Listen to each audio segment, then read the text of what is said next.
But how, oh, how should you study for the English 75A final? He seemed to hear the students say. Well, there are lots of different ways. Um, I think working with somebody else and going over ideas and notes and just kind of pop quizzing others is always a great start.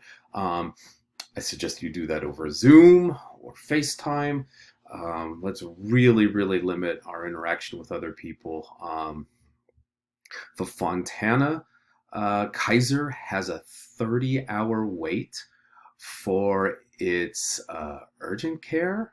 So, and that's not even counting like the emergency room and stuff. So we got to be super, super careful. What this person did, one of my former students, is they made a color coded and shape coded grid showing the connection of different people. And here in the pink, you see like a large theme that threads through them all. Um, and then you've got, our heavy hitters, De Las Casas, Cabeza de Vaca, John Smith, early Native American pieces, etc. And then a little bit of notes from each one, kind of like hit up some of those big points, and then some relevant quotations. She also did the same thing for the Great Awakening and the Enlightenment slash Age of Reason. I like that she put the Enlightenment slash Age of Reason first to talk about certain things, and at least it should go in that left corner. And then once again, some of our very important heavy hitters.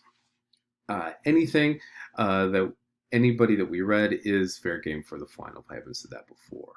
Finally, for the Transcendentalists, did something very, very similar.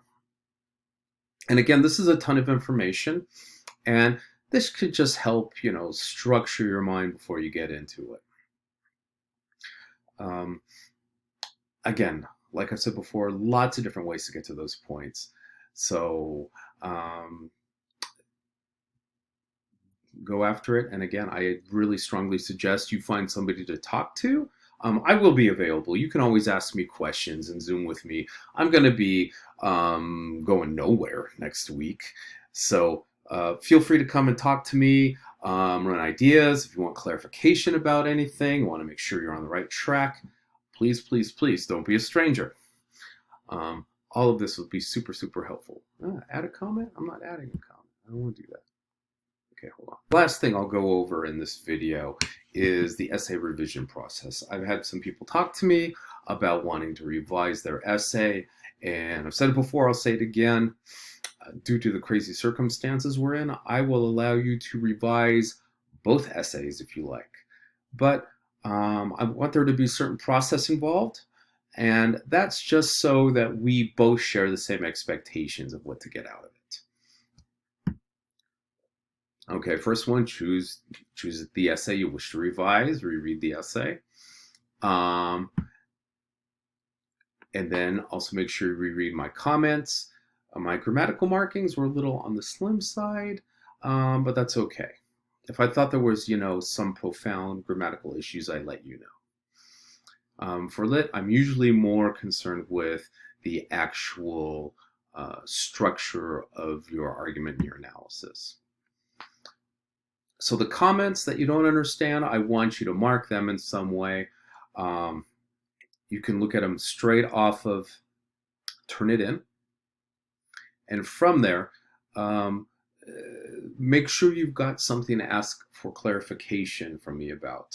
If you don't, how can I put it? Ask for clarification from me if you have it after you've read through those comments thoroughly. Because if I put in the comments, I'm going to expect something to be modified, changed, expanded, tightened up, restructured based off of that comment. So it's really important for us to make sure we both understand what the expectation is there. You can make that short list of ways in which you're going to improve that essay at the 3 levels. And again, 3 levels of any piece of writing you're going to do in college. The essay level, your thesis statement, your support paragraphs, the quality of the support in your paragraphs, your intro, your conclusion. Then you've got the paragraph level, how well they're structured. Triac, triac, triac. For a lot of people, it's going to be revisiting those topic sentences and make sure they reflect the illustration and analysis and are not just some broad general point. Saw a bit of that. Um, um, Sometimes at the paragraph level, it's whether or not the illustration really supported your thesis. So it's important to take a hard look at that. And at the sentence level, if I said anything about grammar or MLA format, that includes the Works Cited page, I want you to be able to talk about that with me. And once again, if I listed it as a comment, I definitely want to see something different in that revision. And then you're going to meet with me to discuss your improvement plan. Yeah, you can't just telepathically like try to communicate that to me. We'll set up a short Zoom, usually doesn't take more than 5 or 10 minutes. And okay, well, that last thing we don't need to see because I will have record of all your stuff on Turnitin. The other big point I want to make about this is let's shoot for having them all in by the end of next week. So today's the 10th. This is a Thursday. Next Thursday will be 17th. Friday's the 18th. 19th is Saturday. 20th is Sunday. By Sunday the 20th at the very, very latest. And again, if you've got other things that you need to turn into me that you've missed, including like one of the 2 essays, I will accept them. It's been a challenging semester for all of us. And, I really want to help you guys keep your momentum to move forward. And once again, email me, text me. If you've got any questions at all, I'd be more than happy to answer them for you. Thanks a lot, and I hope to talk to you soon.